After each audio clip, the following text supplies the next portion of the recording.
Hi, my name's Pam Bennett, State Master Gardener Volunteer Coordinator and Horticulture Educator for Ohio State University Extension. I'm sitting in the middle of the Gateway Learning Gardens. This is considered the center of our universe. And today, we're going to kind of say a farewell, a goodbye to our Gateway Learning Gardens. At the end of 2014, we're going to be moving our gardens to a brand new location. I'll talk more about that a little bit later. The center of our universe started right here back in 1996. Our concept of the Gateway Learning Gardens was that it would become a teaching garden, some place where we would have a learning laboratory that we could teach consumers and clientele and all of our neighbors and friends about best management practices in areas of gardening and horticulture. So we started with this particular area. Back in 1996, this was all sod and a few shrubs and just a few pathways. Our first job was to clear all the sod out. That first summer, we had a lot of problems with rain.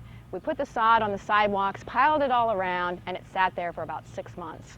When people would ask us what's going on, we just told them we were doing research for Ohio State University, and believe it or not, they bought into it. Then our weeds started taking over in this area, so we thought, well, let's turn this into an advantage, and we had a weed workshop. Everybody who came had to pay a registration fee. That fee was to pull 5 to 10 weeds in order to be able to attend the workshop.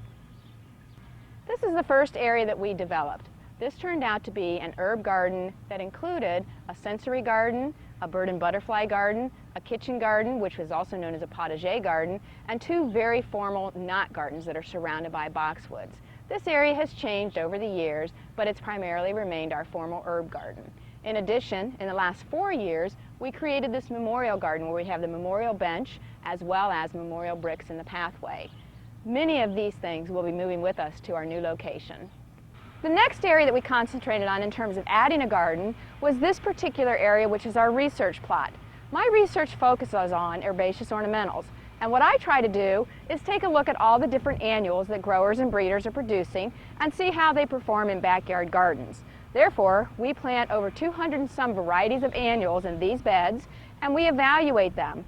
We could not do this project for OSU Extension without the help of our Master Gardener volunteers.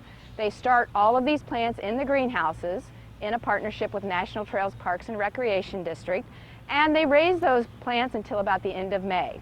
We then bring them out here to our site, put them in the ground, maintain them in terms of weeding, and then evaluate them over the course of the summer. The data that we gather from these plots is then used by our growers and breeders to determine if these plants are going to make it to market. If a plant doesn't do well in our field trials and other field trials around the country, then it's not likely going to make it into your backyard. These plants have been tested and evaluated and are tried and true for Ohio gardens. Let's go take a look at our next garden site. Now we're in the middle of our perennial gardens. Perennials are very popular plants in Ohio, and therefore we wanted to take a look at some of the best perennials that are going to do well in backyard gardens in central Ohio. We established at least 1 perennial bed for 2, 3, 4 years in a row until we had what we now have as our perennial demonstration garden. Our focus is to look at those plants that are going to do good in your backyard and perform well for you. Everything in our gardens is labeled. We make sure that if you come and visit our site, you're going to be able to take a notebook with you and write all the things down that you like and pick out those plants that you want to use in your backyard garden. And again, this is done by all of our volunteers. We have a very, very active perennial committee who works on the plans, the layout, the design, what plants are going to go in here, and how we're going to maintain these plants. Let's take a look at one more really cool garden. I'm standing here in the middle of our early Ohio settlers garden with our famous scarecrow. This garden is representative of what people would have had in their gardens if they were moving into the Ohio landscape back in the early 1800s. Homeowners would have gardens right outside of their back door. In this garden we have hops, Egyptian walking onions, green beans, corn, squash, and plants that are used for dyeing, such as in dyeing materials, plants that are used for herbs, and we also have medicinal plants as well. This is a great representation of what you would have found in an Ohio garden back in the early 1800s. Another garden that I really, really like because it gives back to our community. Let's go see it. V is for victory, and right here is our victory garden. This is a 10,000 square foot vegetable garden that gives back to our community. Our volunteers plant and maintain this garden all summer long, and all of the vegetables harvested from this site goes to the Second Harvest Food Bank. I'm really proud of our volunteers and what we've given back to our community here in Springfield and Clark County. This Victory Garden is named aptly. It's based on the Victory Gardens of years past. It's a garden where we have harvested over 4 tons of vegetables a year for the last 5 years to be given to our local food banks. We're pretty proud of this garden. Let's go take a look at another really interesting research plot. Because I work for Ohio State University Extension, I'm also involved in research as well as teaching. We're standing in the middle of our ornamental grass field trial plot. We are looking at 2 different genera of ornamental grasses, panicum and bluestem.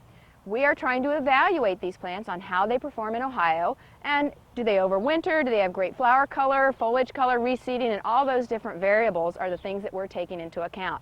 The great thing about this is we're also partnering with 11 other universities around the country. All of us around the country are gathering data and putting it onto a database or a website so that anybody around the United States can find out how these plants grow under different conditions. Again, our volunteers help take the data as well as help maintain these research plots. Next, I want you to see our turf research plot where our volunteers have been evaluating different applications of fertilizers in order to see which one is best for Ohio lawns. Let's go this way. This is our turf research plot. We've been doing this for about 11 years now in partnership with Ohio State University turfgrass researchers. The goal here is to evaluate the different varieties of turfgrass that can be used in Ohio lawns. I love to start at the back of the plot and walk across here barefoot just to feel the difference between the fescues, bluegrasses, and all the other different turfgrass varieties. Consumers can come out and take a look at this and see the different varieties and determine what they like to use. In addition, we've divided these plots into 4, and we are using different fertilizer applications. In one area we're doing a regular fertilizer application, and in the far area we're doing an organic. We are again trying to show consumers what they can do to their lawns and the results of the different management techniques that they might use. This Gateway Learning Garden and the 5 acres of demonstration and teaching gardens and over 800 different species of plants that we have here would absolutely not be possible without the help of our Master Gardener volunteers. Their dedication, their commitment, their time and effort coming out here on a regular basis and maintaining and cleaning and weeding and selecting plants and designing, none of this would be possible for our community without their help. And I truly thank all the Clark County Master Gardener volunteers, both past and present, for all of the efforts that they've put into this particular garden. With that, I know it's going to be hard for all of us to leave this garden.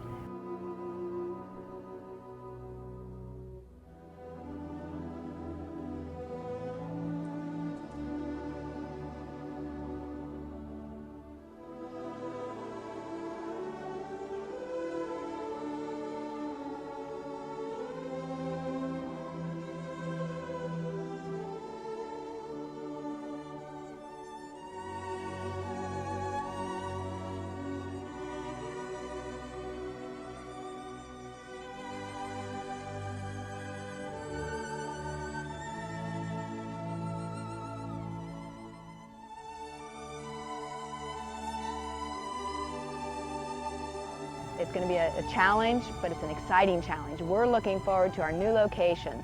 We're going to be moving to the former Snyder Park Golf Course in the area near the clubhouse, and we're excited about that. We're going to be partnering with National Trails Parks and Recreation District to develop an outdoor area that's just going to be something that our community is going to get involved in, and we're going to bring in people from all over the state. We're excited about this opportunity, despite the fact that we're leaving all of this beautiful garden. We're going to be moving this garden and setting up and having something even bigger and better in the future. So watch us grow.